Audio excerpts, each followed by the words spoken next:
छठी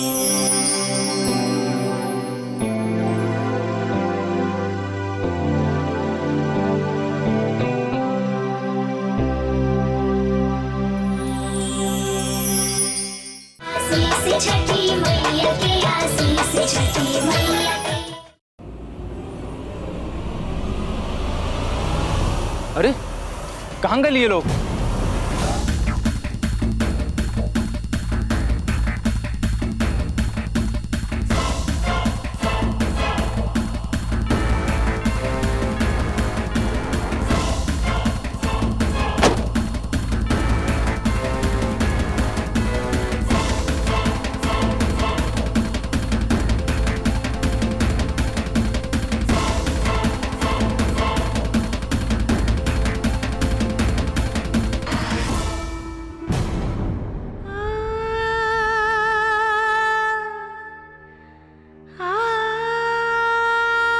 हे छठी मई, हमरे पार्वती के बचा ली और तांत्रिक के पकड़वा दी पुलिस से।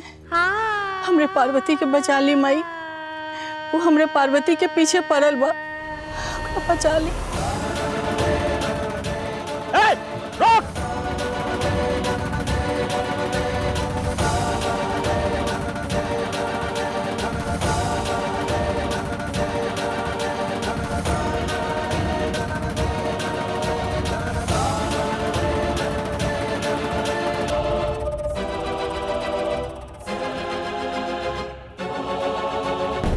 ए रुक रुक, तू लोग हमरा से बच के ना जा पाइबा। रुक जा ना तो गोली मार दे।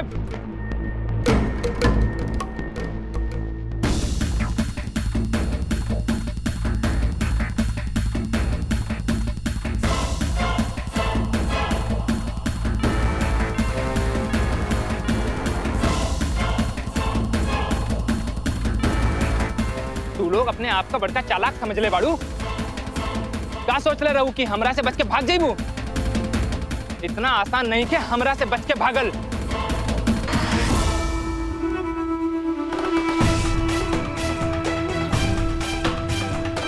और तू ही दोनों के भड़कैलू बाड़ू ना। अब तोहरा के हम ऐसा आदमी के हाथ बेचब कि जिंदगी भर हमरा के याद रखबू।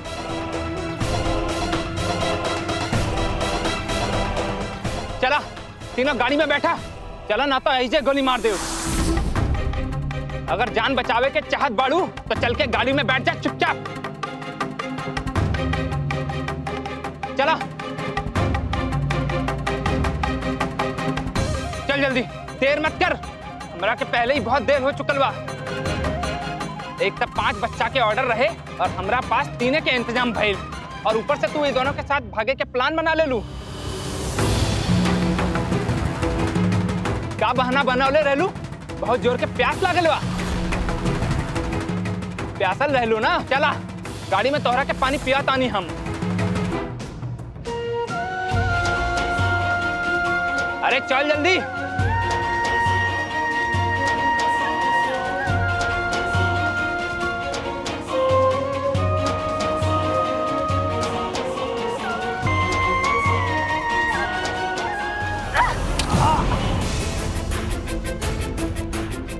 अच्छा तोरा इतना हिम्मत? अब वही सारा हिम्मत निकाला तानी।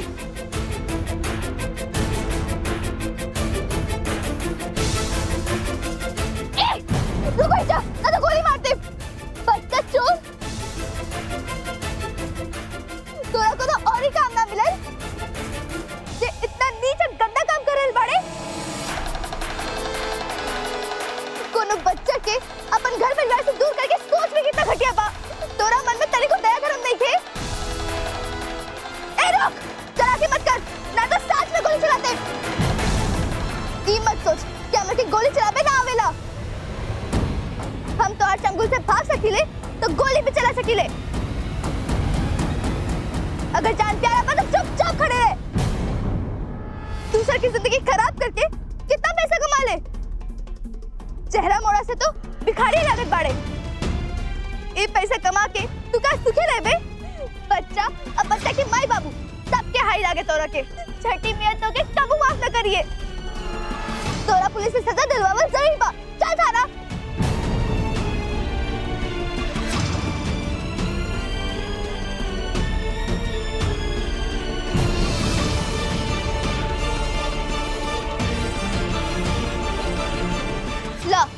तोहार किस्मत सच में खराब बा। पुलिस अंकल भी आ गइलन। रुक रुक रुक रुक, कहाँ भागत तारे? खड़ा खड़ा, ये सब का है? और ये आदमी के बाड़े? बच्चा चोर बा ये आदमी पुलिस चाचा। ये हमरा और ये दोनों बच्चे के बेचे खातिर ले जात रहे, लेकिन हमरा की पता चल गई।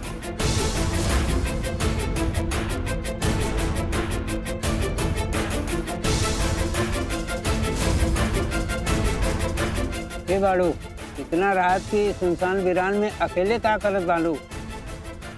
वो हमार पीछा करत रहे बाबा, लेकिन अब छुप छुपा के एजा आ गई नहीं। तू बिल्कुल सुरक्षित जगह आ गई बाटू। या तनी एजे रुका, हम 2 मिनट में आवत बा। ठीक बा। का 2 बच्चा मिलल है? अरे लेकिन ओकर डिमांड तो 5 बच्चा का रहल नो। ठीक बा, इंतजाम हो जाई। हमरा साथ एक 10-12 साल का लड़की बा। बेटा का नाम है तोहार? पार्वती। साबस बेटा पार्वती, तू ते बहुत साहस के काम करे बाड़ू। हवलदार पकड़े, ले चलो थाना। पुलिस चाचा, ये आदमी अकेले नहीं थे, एक गैंग में गांव से लेके शहर तक और भी आदमी बाड़न। बेटा पार्वती तू चिंता ना कर, जब हम थाना ले जाके ना एक अच्छे स्वागत करब ना, ये सब अपने साथी के नाम बक दी और हम सबके सजा भी दिलाई। लेकिन हाँ, एक रिपोर्ट लिखवा खातिर तू सबके थाना आवे पड़ी। हमनी के तैयार बानी जा चाचा जी। ई लेके आइल रहे। हवलदार ये सबके ले चला, डरी मत। हाँ हम लोग के साथ है क्या?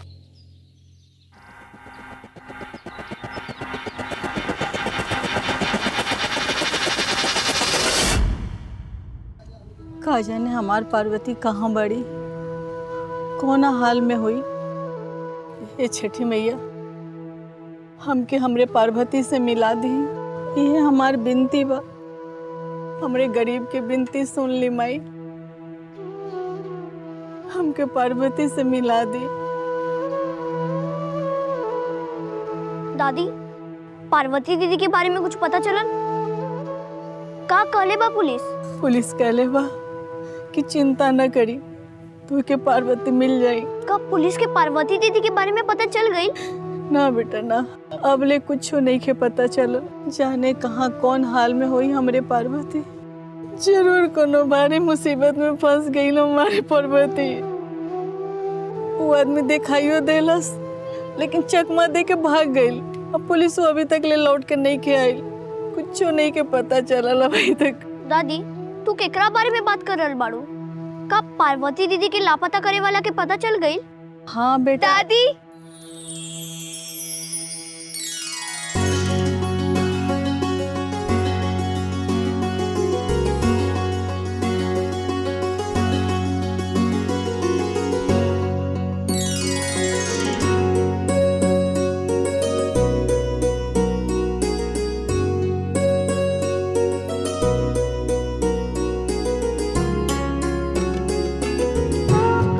हमार पार्वती कहाँ चल गई रहलू तो? का भइल रहे तोरे साथ? दादी बहुत लंबी कहानी बा। चली घर चली, घर जाके आराम से कहानी सुनाई। अभी बस इतना जान ली कि छठी मैया के आशीर्वाद से हम बच के आ गई नहीं। न तो आज हमार काम तमाम हो गए रहे।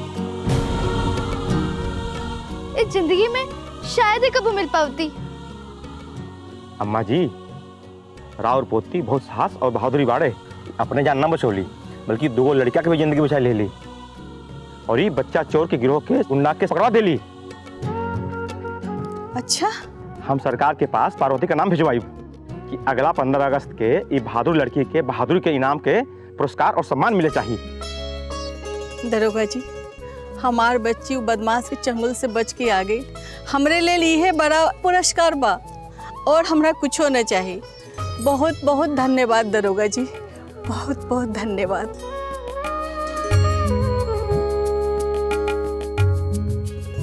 चल रोशन बेटा, अब तोहार दीदी आ गई ली।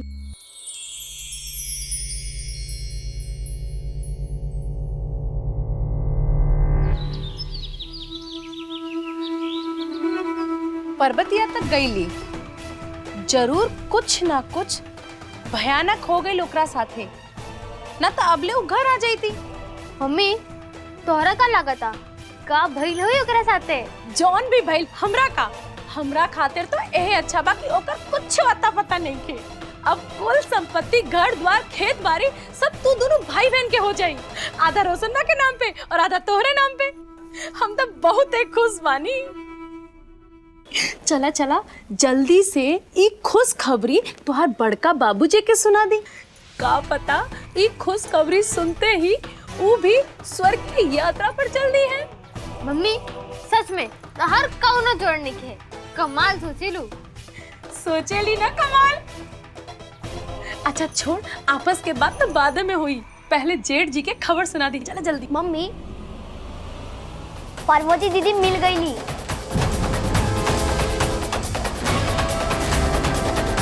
का? हाँ, पार्वती दीदी आ गई और बिल्कुल ठीक बाड़ी। कैसन लागल? मिर्चा लागल नू हैं? ई लो, आ गई पार्वती दीदी।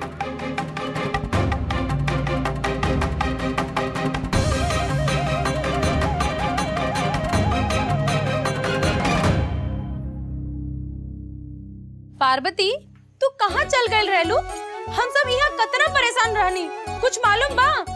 हम तो रात भर सुते न पवनी, मन में तरह तरह के बुरा ख्याल आवत रहे। जाने का भइल बच्ची के साथ। स्वीटिया के पापा पूछतन तब का जवाब देई? ये सब सोचत सोचत हमार रात बीत गई। आँख में पल भर खातिर नींद भी ना आइल। हाँ मालूम बा, हम पार्वती के सब बता देले बानी। अब पार्वती के थोड़ा आराम करे दा। बेटा जा अपना कमरा में थोड़ा आराम कर ला, शरीर के आराम मिली। दादी अभी हमरा बाबूजी के देखे जाए के बा, बहुत टाइम से हमरा के ना देखनिया, परेशान हो गई हुई हैं। बाबूजी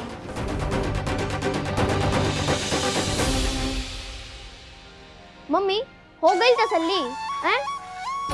तोरा के क्या लगा था कि हम तोरा से झूठ बोलत रहनी, तोरा से मस्ती करत रहनी, लेकिन हम अपना आँखी से देख लेना ना। मम्मी अब तो यकीन भइल नू कि तोहार प्लान फेल हो गई। अब जा कोनो नया प्लान की तैयारी करो दोनों माई बेटी। रोशनबा हम देख रहल बानी ई लोग के साथ रह के तोहार दिमाग पगला रहल बा। हमरा के ढेर गुस्सा मत दिलावा, ना तो मार मार के तोहार देख के चमड़ी उधेड़ दे कब ना दिन। बुझलो कि ना बुझलो? जा हमरा सामने से, तकबे के जाइबे।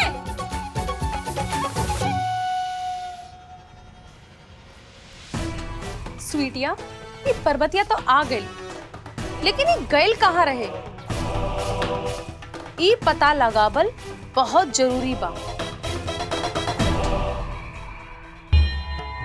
विपत्ति या ओखरा से बच के निकले के संघर्ष तबले चली जबले जीवन बा, लेकिन मनुष्य अपना साहस और निरंतर संघर्ष के बल पे बड़ा से बड़ा विपत्ति से भी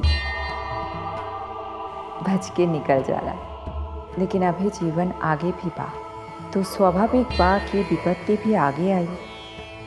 पार्वती के जीवन विपत्ति देखे घबरा जाए वाला मनुष्य के लिए सुंदर उदाहरण बा। देखी पार्वती के राह में आगे का बा।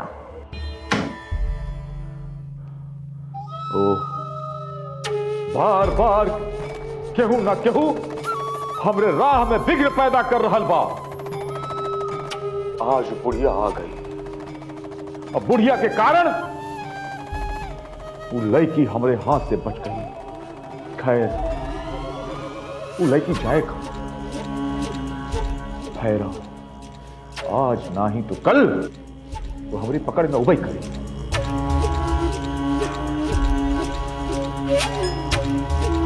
लेकिन अच्छा भाई कि आज हम पुलिस से बच गए। कहीं पुलिस अगर हमका धई लेत तो हम महाशक्ति पावे के समय साधना करे के बजाय जेल में होती। सारा साधना माटी में मिल जात। अबे मौका बा हमारे पास, अबे मौका बा हमरे लगे। महाशक्ति हासिल करे खातिर साधना करी वाली उ रात अबे बीतल नहीं थे। उ रात अबे आवल वाली बात।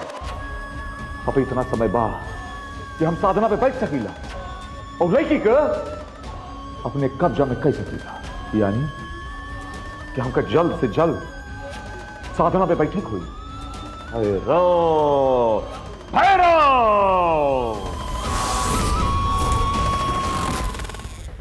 हम चाहे कालीकांत केकरो बुरा न कैले, सबके भलाइए कैले, लेकिन न जाने भगवान कैसन किस्मत लिखले बारन। ना दुश्मन पीछा छोड़ेला। चेहरा देख लो रा। चेहरा देख ली बानी। वो ई गांव के आदमी रहे कि दोसर गांव के? पहचान लो ओकरा? ना दादी, हम तो वो आदमी के पहले कबो ना देखनी, पहली बार देखनी ओकरा के। पता ना वो आदमी दुश्मनी निकाले खातिर तोहरा के पकड़ के ले गई रहे या कुछ और सोच के लेकर गई रहे या कोनो और वजह रहे। कैसे पता लगाई वो आदमी के कि कौन रहे वो? अगर वो ना मिलल तो मालकिन का जवाब दे? मालकिन हमके ना छोड़िए। दादी वो केहू और की कला से हमरा के भीतर बंद कैले रहे। अच्छा, माने कि वो हमार दुश्मन ना रहे, तू केहू और ही बा। वो कुछ औरो बतैले रहे? ना, हमके बहुत बार पूछनी क्यों केकरा के कैसे हमरा साथ धोखा कैलस, मगर वो कुछ ना बतवलस। कोनो मालकिन से बात करत रहे, इतना सुननी है। यानी कि तोहार किडनैप करवावे वाली औरत बाड़ी? हाँ, लेकिन कवन औरत हमरा के कुछ समझ में नहीं क्या आवता। ठीक बा, तू चिंता मत करा, हम पता लगाई। लेकिन एक बात हम तोरा बता देता नहीं, ए बारे में ना बाबूजी के कुछ मत बताइए अपना। कल हमरा काम पे जाए के बा, कल दिन भर हम घर से बाहरे रहब, तू घर में रहिया आ कालीकांत के ख्याल रखिया। हाँ दादी, जब चिंता मत करी। अब केहू कुछ कही ना तो केकरो से कुछ बात मत करिहा, परिचितों के साथ ना। हाँ दादी, ये बात हमरा के समझ में आ गई बा।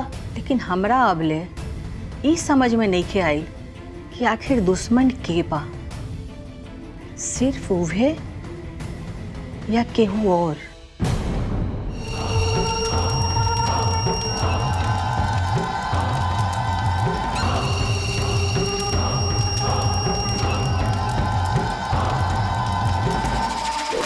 कबो कबो तो हमरा ई छुटकी पर ही शक होखे लागेला।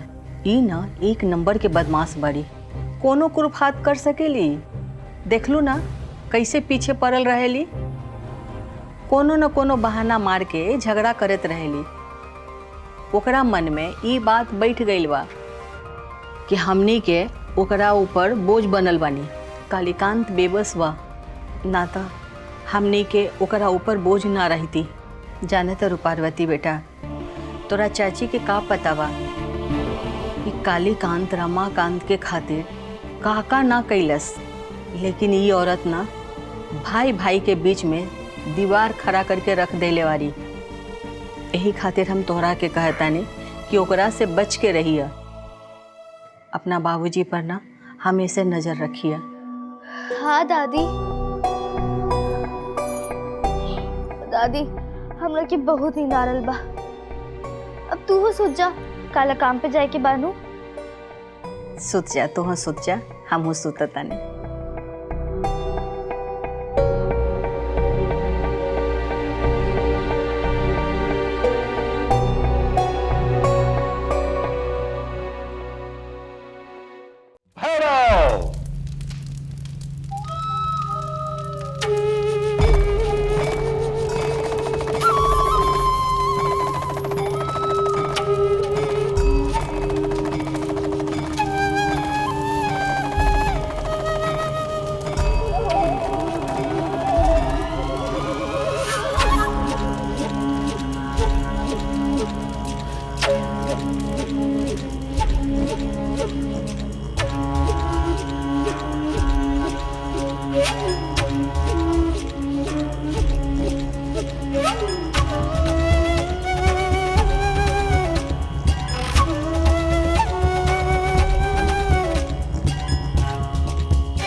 आज के साधना पूर्ण भई।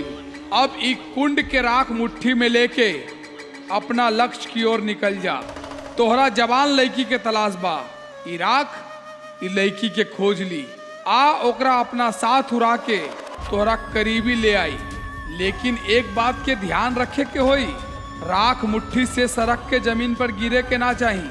अगर गिर गई तो ई राख के असर समाप्त हो जाई। ई राख सिर्फ राख रह जाई।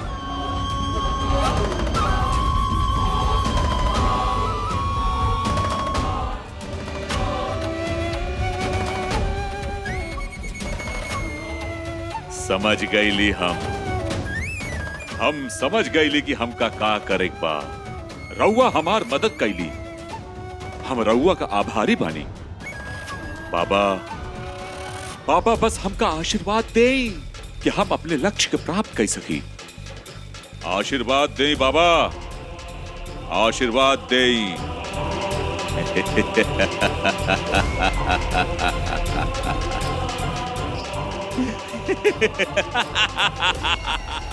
भैरव